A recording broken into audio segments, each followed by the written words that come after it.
السلام عليكم ورحمة الله وبركاته. الحمد لله والصلاة والسلام على أشرف رسول الله وعلى آله وأصحابه الفائزين بالله أما بعد.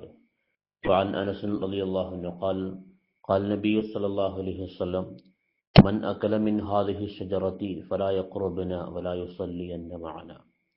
സഹാബി പ്രമുഖനായ അനസ് റളിയല്ലാഹു അൻഹു നിവേദനം ചെയ്യുകയാണ്, നബി സല്ലല്ലാഹു അലൈഹി വസല്ലം തങ്ങൾ ഉള്ളിയുടെ ചെടി കാണിച്ചുകൊണ്ട് സഹാബത്തിനോട് പറഞ്ഞു, മൻ അക്കല മിൻ ഹാദിഹി ഷജറത്തി, ഈ ചെടിയിൽ നിന്ന്, ഈ മരത്തിൽ നിന്ന് ആരെങ്കിലും എന്തെങ്കിലും ഭക്ഷിച്ചാൽ, ഫലാ യഖ്റുബന വലാ യുസല്ലിയന്ന മഅന, അവൻ നമ്മളോട് അടുക്കാതിരിക്കട്ടെ, അവൻ നമ്മുടെ കൂടെ നിസ്കരിക്കാതിരിക്കട്ടെ.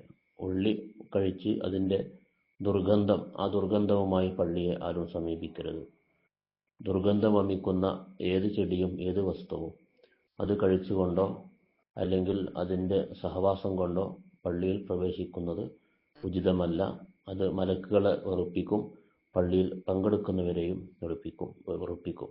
അതുകൊണ്ട് വെള്ളുള്ളി പോലത്തെ വായിൽ നിന്ന് ദുർഗന്ധം വമിക്കുന്ന ചെടികൾ കഴിക്കരുത്, കഴിച്ചുകൊണ്ട് പള്ളിയിലേക്ക് വരരുത് എന്ന് നബി സല്ലല്ലാഹു അലൈഹി വസല്ലം തങ്ങൾ പ്രത്യേകം ഓർമ്മപ്പെടുത്തുന്നു. തഖബ്ബലല്ലാഹ്.